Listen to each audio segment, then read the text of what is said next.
सांवरिया online zone में आप लोगों का फिर से स्वागत है।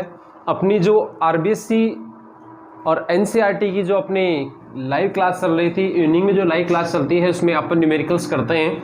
उसमें आप लोगों के जो आप लोगों का चैप्टर है धारा विद्युती की, जो एनसीईआरटी का 3rd चैप्टर है उसके अपन क्वेश्चंस कर रहे थे। 3 क्वेश्चन अपन ने कर लिए। चौथा क्वेश्चन अपना क्या है, देखो क्या कह रहा है। चौथा क्वेश्चन कह रहा है तांबे के तार के विशिष्ट प्रतिरोध पर क्या प्रभाव पड़ेगा। चौथा क्वेश्चन अपना क्या कह रहा है, तांबे के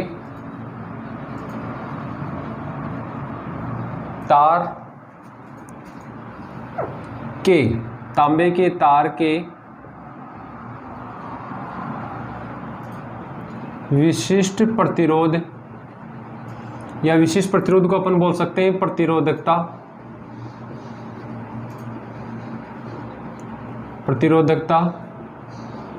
पर क्या प्रभाव पड़ेगा।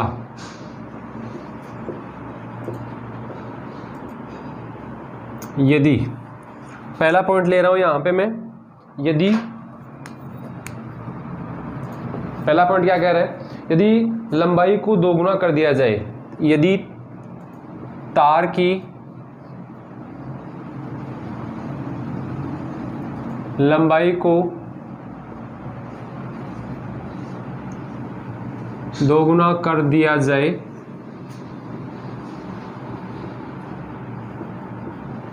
ठीक है।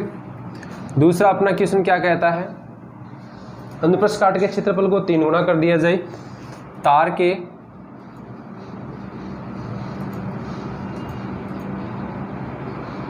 अनुप्रस्थ काट के क्षेत्रफल को कितने गुना करवा रहा है, ये 3 गुना कर दिया जाए।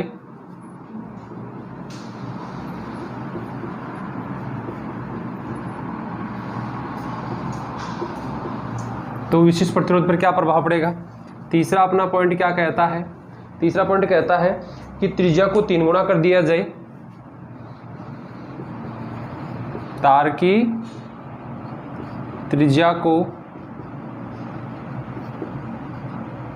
3 गुना कर दिया जाए। चौथा पॉइंट अपना क्या कहता है, ताप को बढ़ा दिया जाए।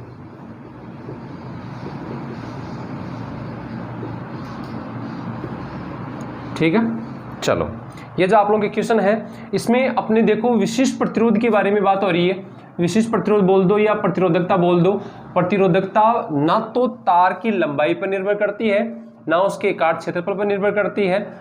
काट क्षेत्रफल पर निर्भर नहीं करेगी, मतलब त्रिज्या पर भी निर्भर नहीं करेगी। यहाँ आप लोगों के एक स्थिति ये बनती है कि यदि हम लोग तार की लंबाई में किसी प्रकार का कोई परिवर्तन करते हैं तो विशिष्ट प्रतिरोध अपरिवर्तित रहता है, अपरिवर्तित रहता है। ठीक है, और यदि हम लोग अनुप्रस्थ तार के अनुप्रस्थ काट क्षेत्रफल में परिवर्तन करते हैं तो विशिष्ट प्रतिरोध अपरिवर्तित रहता है। ठीक है, फिर अपन बात करते हैं कि तार की यदि त्रिज्या में परिवर्तन किया जाए, चाहे त्रिज्या में परिवर्तन कर दो, चाहे अनुप्रस्थ काट के क्षेत्रफल में परिवर्तन कर दो, चाहे लंबाई में परिवर्तन कर दो, आप लोगों के विशिष्ट प्रतिरोध हमेशा क्या रहेगा, अपरिवर्तित रहता है। ठीक है, ताप की यदि बात हो रही है, ताप को यदि बढ़ा दिया जाए तो विशिष्ट प्रतिरोध का मान बोल सकते हैं, प्रतिरोधकता का मान बढ़ जाता है। यदि ताप को बढ़ाया जाएगा तो विशिष्ट प्रतिरोध का मान बढ़ेगा। ठीक है, और यदि ताप को कम किया जाता है तो विशिष्ट प्रतिरोध का मान भी क्या किया जाता है, कम किया जाता है। यहाँ अपन देखते हैं जो विशिष्ट प्रतिरोध है रो, यह विश्रांति काल के व्युत्क्रमानुपाती होता है। ठीक है, ताप के बढ़ने पर आप लोगों के विश्रांति काल जो है वो कम हो जाएगा।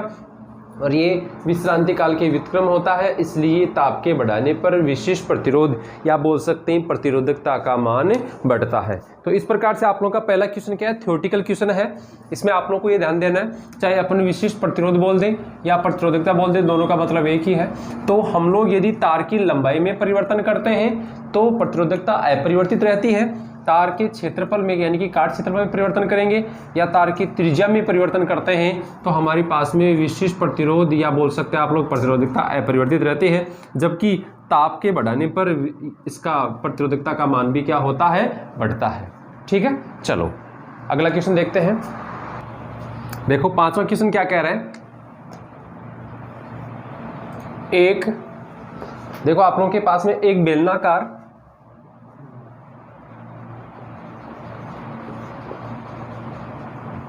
धातु क्या ले रखी है, तांबे की छड़ है, जिसका या अब पहले अपन लंबाई ले लें, जिसकी लंबाई 1 सेंटीमीटर है।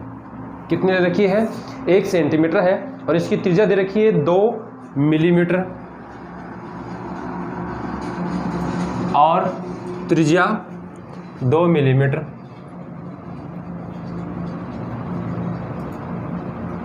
mm है। ठीक है, छड़ के सिरों पर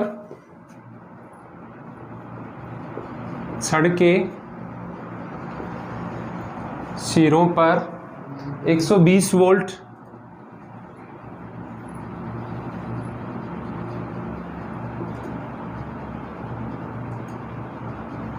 120 वोल्ट विभवांतर आरोपित करने पर छड़ में प्रवाहित धारा का मान ज्ञात करना। विभवांतर आरोपित करने पर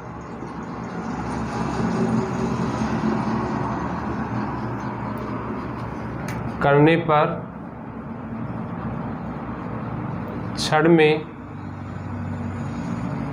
प्रवाहित धारा का मान ज्ञात कीजिए। ठीक है, तांबे की प्रतिरोधकता आप लोगों के दे रखी है, प्रतिरोधकता 1.7 × 10⁻⁸ ओम इंटू मीटर है, यह आप लोगों को दे रखा है। ठीक है, तो सबसे पहली चीज आप लोगों के पास में क्या है, अपने को ज्ञात करना है धारा, यानी कि I ज्ञात करना, I बराबर V/R होता है। ठीक है, आप लोगों के देखो क्या क्या चीज दे रखी है और क्या हमें ज्ञात करनी है। सबसे पहले तो अपन लिख लेते हैं जो आप लोगों को दे रखा है। सबसे पहला काम क्या है, आप लोगों के पास में L लंबाई दे रखी है 1 सेंटीमीटर, जिसको मीटर में अपन बदलेंगे तो 10⁻⁻² मीटर हो जाएगा। क्लियर। फिर आप लोगों को त्रिज्या दे रखी है, आप लोगों के 2 मिलीमीटर, इसको आप लोग मीटर में बदलेंगे तो आप लोगों के पास में कितना हो जाएगा, 2 × 10⁻³ मीटर। ठीक है, फिर आप लोगों के देखो ये वाली चीज़ होगी कंप्लीट, ये आप लोगों की कंप्लीट हो गया। फिर आप लोगों के V दे रखा है, 120 वोल्ट। ठीक है, फिर आप लोगों के प्रतिरोधकता दे रखी है, रो दे रखा है, आप लोगों के रो का मान कितना दे रखा है, 1.7 × 10⁻⁸ ओम इंटू मीटर।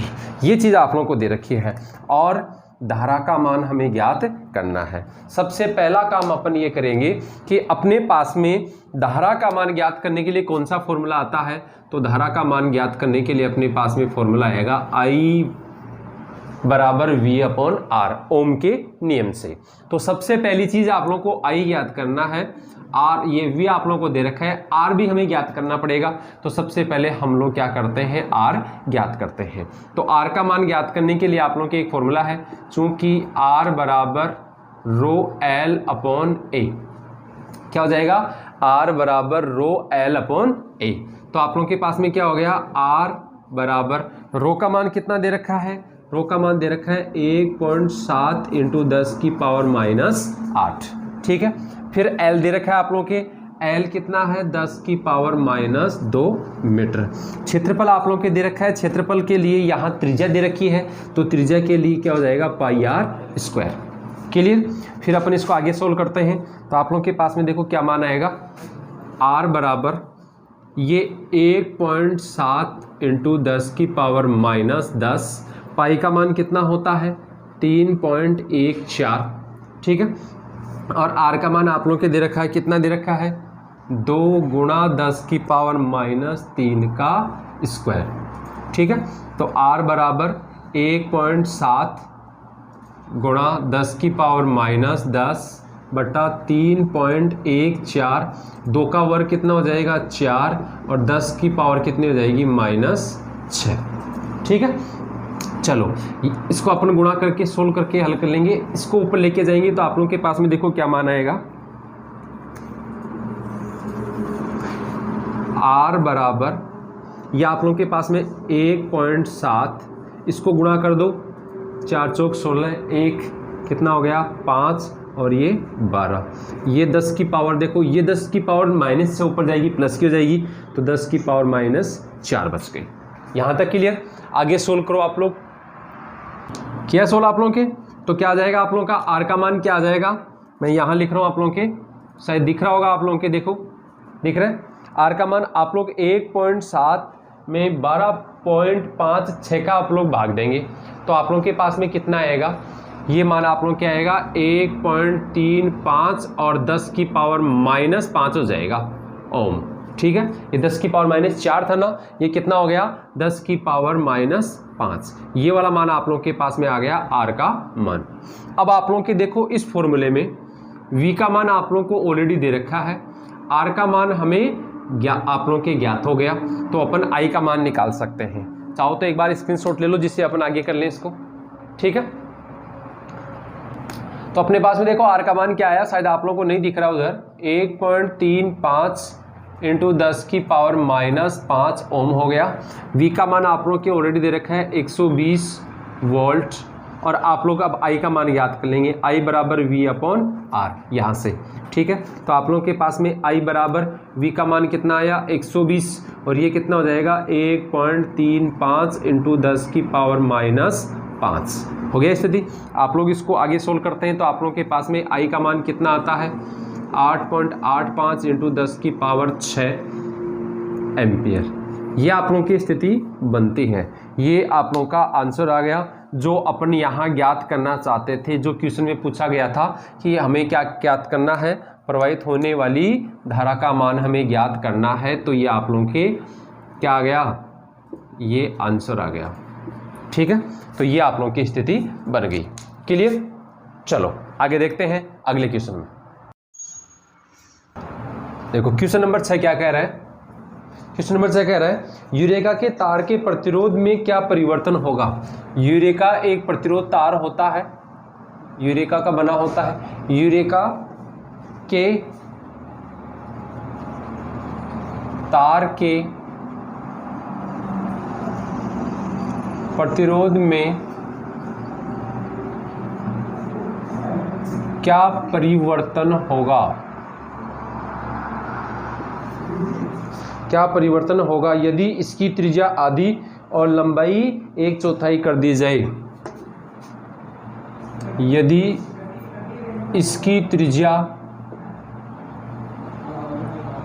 आधी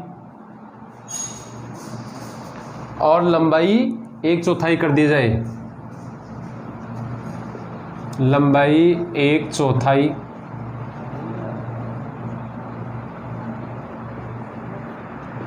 कर दी जाए।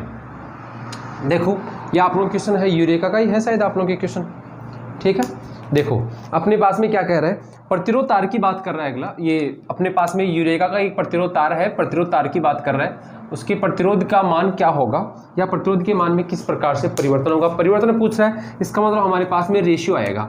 हम लोग देखते हैं हमारे पास में प्रतिरोध तो जो तार होता है उसका फॉर्मूला होता है R = ρL/A, ये अपनी स्थिति बनती है। फिर क्या कर रहा है, ये आप लोगों की त्रिज्या की बात कर रहा है, तो अपन यहाँ देख लेंगे A बराबर क्या हो जाएगा, R बराबर ρL/πr स्क्वायर। एक समीकरण आप लोगों के ये बन गया। ये तो बन गया आप लोग के जब हम लोग इसमें ना तो त्रिज्या में परिवर्तन करते हैं ना आप लोग की लंबाई में परिवर्तन करते हैं, लंबाई में त्रिज्या में परिवर्तन नहीं करते हैं, तो उस समय आप लोग के पास में आ गया समीकरण नंबर 1। फिर अपन क्या करते हैं, यदि त्रिज्या और लंबाई दोनों में परिवर्तन कर दें तो आप लोगों के पास में आर डैश क्या बन जाएगा, रो, लंबाई भी एल डैश हो जाएगी और पाई आर डैश स्क्वायर। ठीक है, फिर अपने पास में संबंध दे रखा है, ये समीकरण नंबर 2 हो गया। फिर मैं यहाँ समीकरण 1 बटा समीकरण 2 कर रहा हूँ, मतलब आर बटा आर डैश। ठीक है, क्या हो जाएगा आर बटा आर डैश, देखना यहाँ पे अपने पास में आर बटा आर डैश बराबर rho l upon pi r square और rho l upon l dash upon pi r dash square. तो आर अपॉन आर डैश, देखो रो से रो गया, ठीक है, ये l upon pi r square और ये हो गया pi r dash square upon l dash. देखो पाई से पाई गया, आप लोगों के पास में क्या बचा, आर बटा are dash equal L R dash square upon R square और एल डैश। अब अपने पास में ये तो एक संबंध आ गया। अब अपन मान निकालते हैं अपने पास में क्या क्या परिवर्तन दे रखा है, उस परिवर्तन की अपन बात करते हैं। तो देखो वो परिवर्तन क्या कहता है, अपने पास में जो एल था वो एल आप लोगों को कोई भी लंबाई दे रखी है वो आप लोगों ने एल ली थी, जो परिवर्तन के पश्चात एल डैश बन गया। ये क्या कह रहा है कि लंबाई 1/4, इसका मतलब एल बटा 4 हो रहा है। ठीक है, और आप लोगों के पास में जो आर डैश है वो आर डैश क्या हो रहा है, आधा हो रहा है, तो आप लोगों के पास में r बटा 2 ये स्थिति बन गई।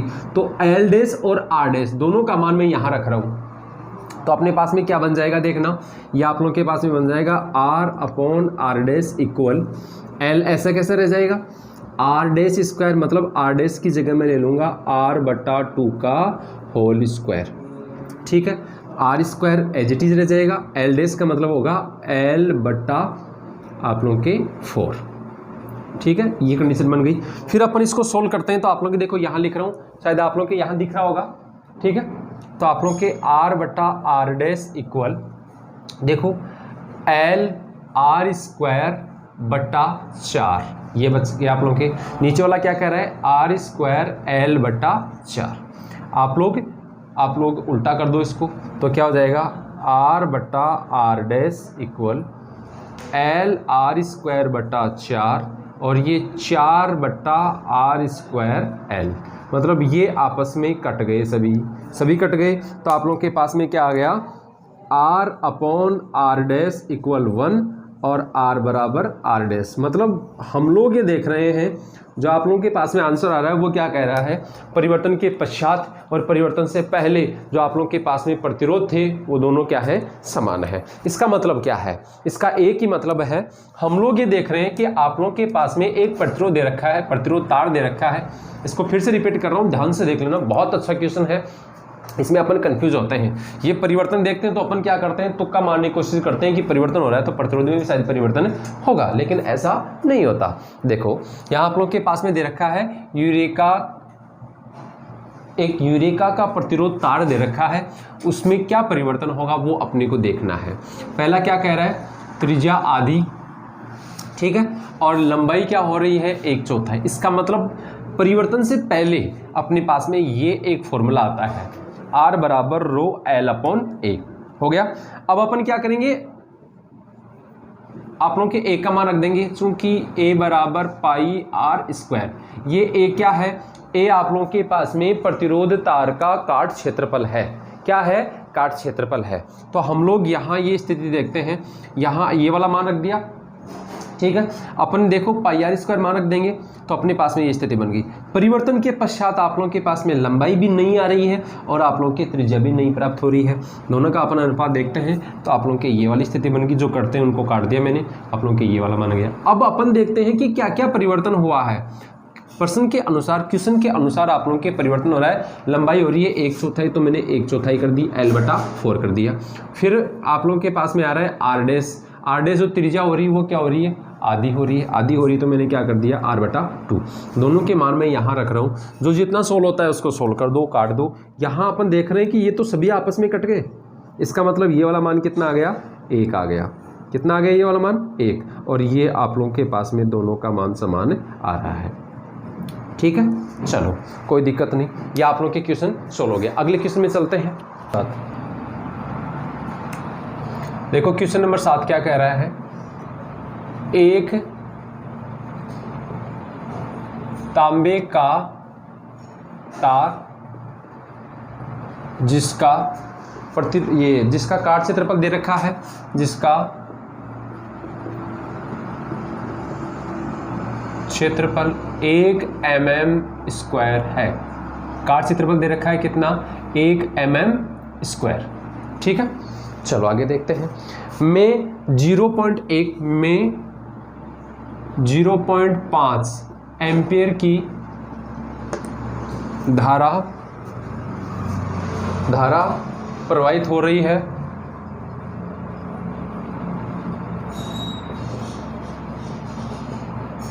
धारा प्रवाहित हो रही है कितने एम्पियर की, 0.5 एम्पियर की, या बोल सकते हैं 1/2 एम्पियर की धारा प्रवाहित हो रही है। यदि एकांक आयतन में मुक्त इलेक्ट्रॉन की संख्या, यदि एकांक आयतन में मुक्त इलेक्ट्रॉनों की संख्या कितने दे रखी है आप लोगों के, मुक्त इलेक्ट्रॉन की संख्या 8.5 × 10 की पावर 22, 8.5 × 10 की पावर 22 पर सेंटीमीटर क्यूब है। तो क्या पूछ रहा है, तो इलेक्ट्रॉनों का अपवहन वेग, तो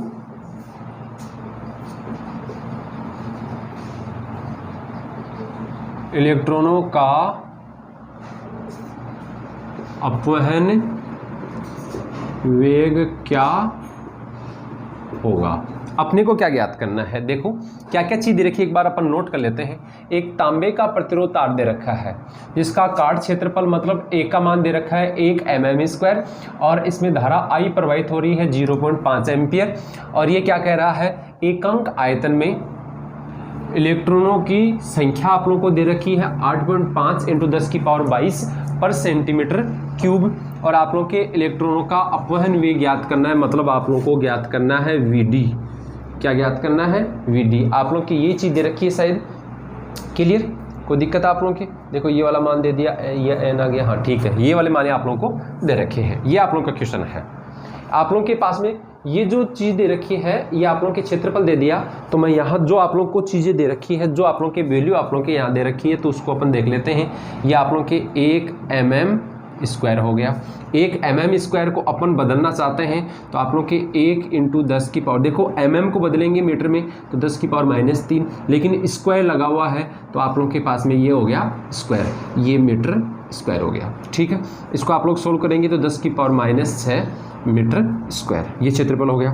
फिर आप लोगों के पास में I दे रखा है, ये 0.5 एम्पियर है, और क्या दे रखा है आप लोगों के, N दे रखा है कितना, 8.5 × 10 की पावर 22 पर सेंटीमीटर क्यूब।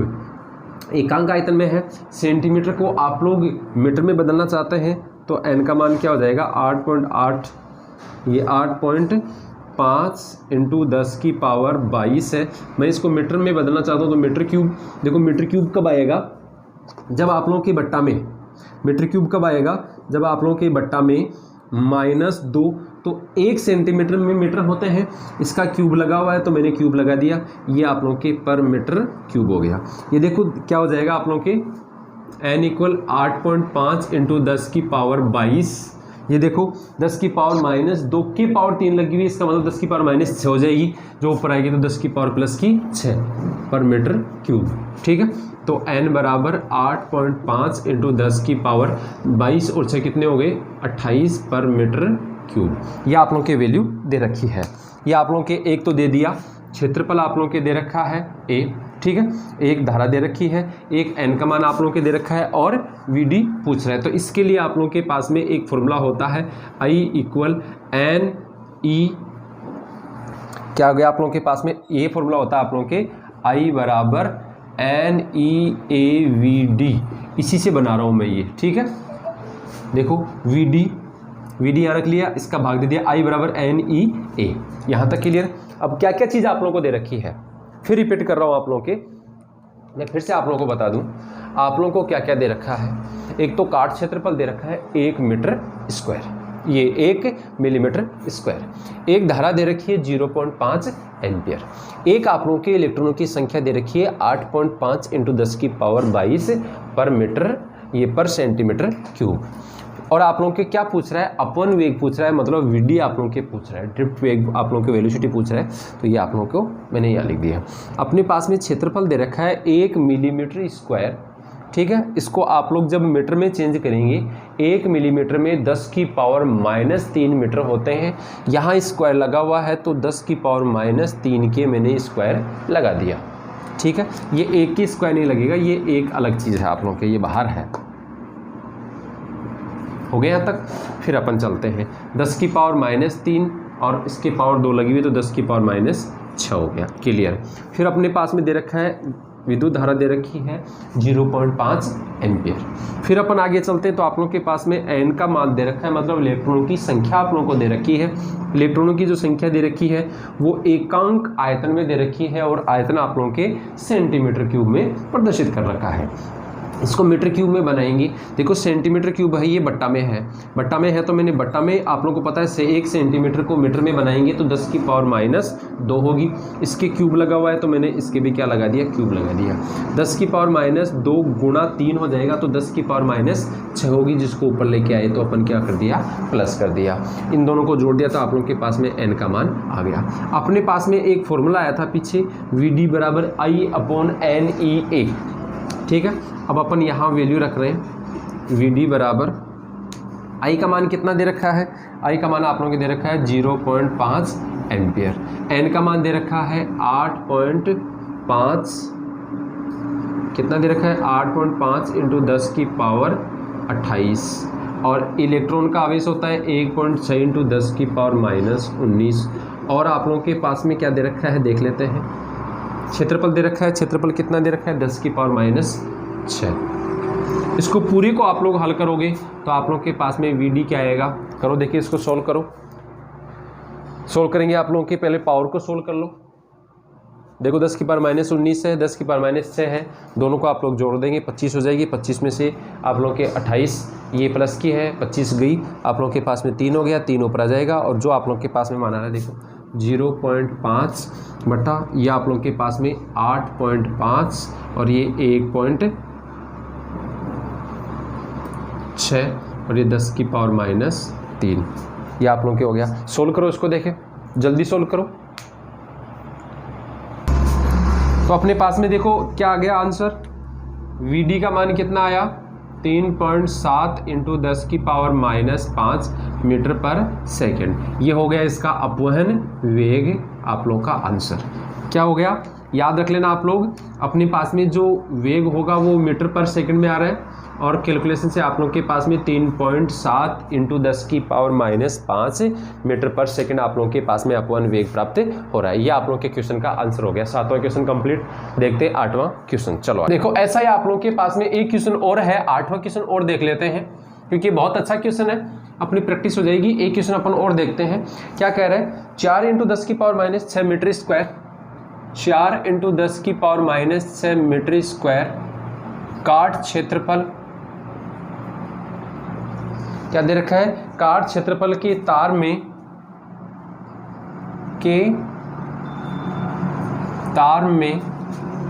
5 एम्पियर धारा प्रवाहित करते हैं या की जाती है। तो क्या कह रहा है ये, यदि तार में आवेश वाहकों की संख्या, यदि तार में जो आवेश वाहक होते हैं या इलेक्ट्रॉन बोल सकते हैं, आवेश वाहकों की संख्या आप लोगों को दे रखी है। आवेश वाहकों की संख्या कितनी दे रखी है, ये दे रखी 5 × 10⁻26, 5 × 10⁻26 पर मीटर क्यूब है। तो आवेश वाहक कोष्ठक में लिख सकते हैं अपन, इलेक्ट्रॉन का अपवहन वेग क्या होगा, वो ये आप लोगों के क्वेश्चन है। देखो अपने पास में दे रखा है काट क्षेत्रफल, मतलब एक का मान आप लोगों के दे रखा है कितना 4 × 10⁻⁶ मीटर स्क्वायर। ठीक है, फिर अपन बात करते हैं तो आप लोगों को धारा दे रखी है I बराबर 5 एम्पियर। देखो ये आप लोगों की धारा दे रखी है 5 एम्पियर। फिर क्या कह रहे हैं, आवेश वाहकों की संख्या मतलब n का मान आप लोगों के दे रखा है, n का मान कितना दे रखा है 5 × 10⁻26 पर मीटर क्यूब, क्योंकि ये एकांक आयतन में आवेश वाहकों की संख्या होती है। फिर क्या पूछ रहे हैं, वही आप लोगों के अपवहन वेग Vd पूछ रहे हैं, तो Vd आप लोगों को ज्ञात करना है। देखो आप लोगों के पास में एक फॉर्मूला आया था I बराबर NEAVD, और इससे आ जाएगा Vd बराबर I/NEA। क्या हो जाएगा आप लोगों के I/NEA। तो Vd बराबर I का मान आप लोगों को कितना दे रखा है 5 एम्पियर दे रखा है, N का मान आप लोगों के 5 × 10⁻26, इलेक्ट्रॉन का आवेश आप लोगों को पता है 1.6 × 10⁻⁻19 कूलम होता है, और आप लोग के पास में ये वाला मान दे रखा है 4 × 10⁻⁻6। ठीक है, देखो 5 से 5 कैंसिल हो गया, क्या बच रहा है आप लोगों के पास में, अपन यहाँ देखेंगे अपने पास में आ रहा है मान Vd बराबर 10⁻26। इसको सोल्व कर रहे हैं अपन, आप लोग के 10⁻⁻19, 10⁻⁻6, 10⁻⁻25, 10⁻⁻26 में से 10⁻⁻25 कटाएंगे तो कितना आएगा 10 आएगा। ये आप लोग के पास में बच गया 1/10। ठीक है, 1/10 को इससे आप लोग गुणा करेंगे तो 16 हो गए, तो ये 1/16 × 4। तो आप लोग के पास में अपवहन वेग कितना आएगा, गुणा करो इसको और भाग दो, 16 चौक 64 आप लोग के हो गए। 1/64 का आप लोगों के पास में मान कितना होता है वो अपन यहाँ देख लेते हैं, सोल्व करो इसको। तो क्या हुआ है आप लोगों के, क्या आएगा ये आप लोग के पास में Vd = 1/64, और इसको आप लोग सोल्व करेंगे तो आप लोग के पास में मान पॉइंटों में आएगा, भाग दे के आप लोग देख सकते हो, ये मान आप लोगों के 0.015 आएगा, लगभग 0.015 मीटर पर सेकंड। हम लोग इसको ऐसे भी लिख सकते हैं 1/64 मीटर पर सेकंड भी हो सकता है। ठीक है, तो ये आप लोगों के क्वेश्चन कंप्लीट हो गया। देखो आगे, तो इस प्रकार से आप लोगों के आज का जो वीडियो था उसमें आप लोगों को लगभग मैंने 5 क्वेश्चन करवा दिए, जो 5 के 5 आप लोग के मोस्ट है एग्जाम की दृष्टि से। और ये जो मैं आप लोगों के क्वेश्चंस करवा रहा हूँ ये न्यूमेरिकल बेस ज़्यादा है, इसमें आप लोगों के कंपटीशन में भी आगे बहुत अच्छे काम में आएंगे, इसलिए आप लोग इन क्वेश्चंस को बड़े ध्यान से देखा करो, सोल्व करने की कोशिश किया करो। अपने क्या होता है फिजिक्स में जो थ्योरेटिकल पोर्शन होता है वो बायोलॉजी वाले स्टूडेंट्स के लिए इजी होता है, लेकिन न्यूमेरिकल पोर्शन थोड़ा सा टफ लगता है। नीट में जब आप लोग नीट वगैरह की तैयारी करते हो तो नीट में आप लोगों के ये न्यूमेरिकल पोर्शन भी आता है, बहुत ज़्यादा आता है। फिर आप लोग ये सोचते हो कि सर हम लोगों ने तो कुछ भी नहीं किया 12th क्लास में, हमें तो कुछ आता ही नहीं है, न्यूमेरिकल हमें आते ही नहीं है, वहाँ आप लोग फिर प्रॉब्लम फेस करते हैं। तो आप लोग प्रॉब्लम फेस ना करें, इसीलिए आप लोग प्रैक्टिस करें। ठीक है, आज के लिए यहीं पर धन्यवाद।